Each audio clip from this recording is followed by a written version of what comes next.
मित्रांनो नमस्कार। आजच्या व्हिडिओमध्ये तुम्हा सर्वांचं स्वागत आणि आपल्या यूट्यूब चॅनलवर अविनाश कुमावत ऑफिशियल या यूट्यूब चॅनलवर तुम्हा सर्वांचं स्वागत। मित्रांनो एक गोष्ट लक्षात घ्या की कंपाऊंड नाउन याच्यावर सुद्धा स्पर्धा परीक्षा किंवा सरळ सेवेमध्ये प्रश्न विचारले जातात।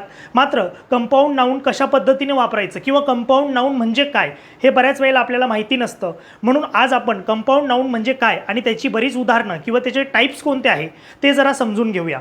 तर या ठिकाणी बघा कंपाऊंड नाउन म्हणजे काय, तर या आपल्याला लक्षात येतं की कंपाऊंड नाउन म्हणजे दोन किंवा दोनपेक्षा जास्त जे नाउन असतात ते एकत्र आलेले असतात। मुख्यतः दोन नाउन एकत्र आलेले असतात आणि त्याच्यापासून आपल्याला काय बनलेलं दिसतं, कंपाऊंड नाउन आपल्याला बनलेलं दिसतं। किंवा ॲडजेक्टिव्ह प्लस नाउन हे जर एकत्र येत असेल तर त्याच्यापासून सुद्धा आपल्याला कंपाऊंड नाउन बनताना दिसतं। तर ते कसं जरा उदाहरणाच्या माध्यमातून समजून घेऊया।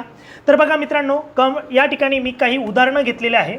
तर नाउन प्लस नाउन, आता नाउन प्लस नाउन म्हणजे कसं आपल्याला कंपाऊंड नाउन मिळेल, तर या ठिकाणी लक्षात घ्या जर आपण क्लास आणि रूम आपण क्लासरूम म्हणत असतो, जर आपण या ठिकाणी लक्षात घेतलं क्लास आणि रूम हे दोन्ही शब्द जर एकत्र केले तर आपल्याला क्लासरूम हा शब्द मिळतो। म्हणून दोन नाउन एकत्र आले की काय बनत असतो, कंपाऊंड नाउन बनत असतो। जेव्हा दोन नाउन एकत्र आले त्याच्यापासून आपल्याला कंपाऊंड नाउन बनलेला दिसतो। पुढे जर लक्षात घेतलं तर बस स्टॉप, ओके, बस आणि स्टॉप पण यांच्यामध्ये आपल्याला स्पेस दिसतो, तरी हे सुद्धा काय आहे, दोन नाउन मिळून बनलेलं कंपाऊंड नाउन आहे बस स्टॉप। ओके, म्हणून क्लासरूम आणि आपल्याला बस स्टॉप हे दोन्ही कंपाऊंड नाउन दिसून येतात। त्याच्यानंतर याच्यामध्ये थोडासा अजून बदल जर आपण केला तर बघा या ठिकाणी ॲडजेक्टिव्ह प्लस नाउन, जर ॲडजेक्टिव्ह प्लस नाउन या ठिकाणी आपण पाहिलं तर लक्षात येतं की याच्यापासून सुद्धा आपल्याला कंपाऊंड नाउन मिळत असतं। म्हणून या ठिकाणी बघा मित्रांनो की ॲडजेक्टिव्ह प्लस नाउन जर आपण केलं, जसं ब्लॅक हे काय आहे ॲडजेक्टिव्ह आणि बोर्ड काय आहे नाउन, म्हणून याच्यापासून जे कंपाऊंड नाउन मिळतं आपल्याला ते काय आहे ब्लॅकबोर्ड, ते काय आहे ब्लॅकबोर्ड आणि हे आपलं काय आहे कंपाऊंड नाउन।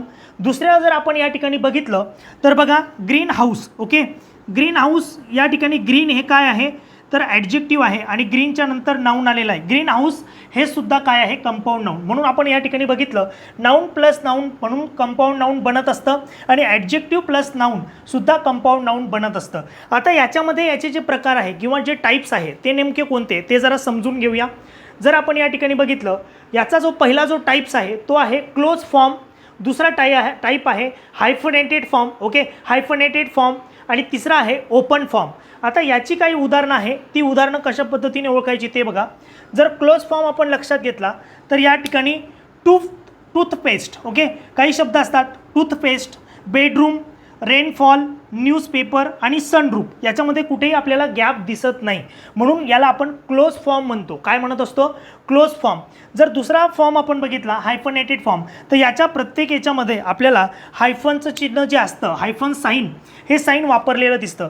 जसं mother in law, sister in law, runner up, check in, याच्यामध्ये हायफन जे साईन आहे ते साईन वापरलेलं आहे, म्हणून याला आपण हायफनेटेड फॉर्म कंपाऊंड नाउनचा कोणता फॉर्म म्हणतो, हायफनेटेड फॉर्म म्हणत असतो। पुढे जर पाहिलं ओपन फॉर्म, आता ओपन फॉर्ममध्ये काय असतं की दोन शब्दांमध्ये थोडासा स्पेस असतो, जसं दोन नाउनमध्ये थोडासा स्पेस असतो। बस स्टॉप याच्यामध्ये स्पेस आहे, पोस्ट ऑफिस हे सुद्धा कंपाऊंड नाउन आहे पण स्पेस आहे, फुल मून, क्रेडिट कार्ड आणि फायर इंजिन या सर्व शब्द जर बघितलं याच्यामध्ये स्पेस आहे आणि याला ओपन फॉर्म आपण म्हणतो। अशा पद्धतीने आपण समजून घेतलं की कंपाऊंड नाउन म्हणजे संयुक्त नाम ज्याला आपण म्हणतो ते म्हणजे काय। तर या ठिकाणी बघा आपण नाउन प्लस नाउन हे कंपाऊंड नाउन बनत असतं, ॲडजेक्टिव्ह प्लस नाउन हे कंपाऊंड नाउन बनत असतं आणि हे तीन जे प्रकार आहे, तीन फॉर्म जे आहे ते कंपाऊंड नाउनचे आहे।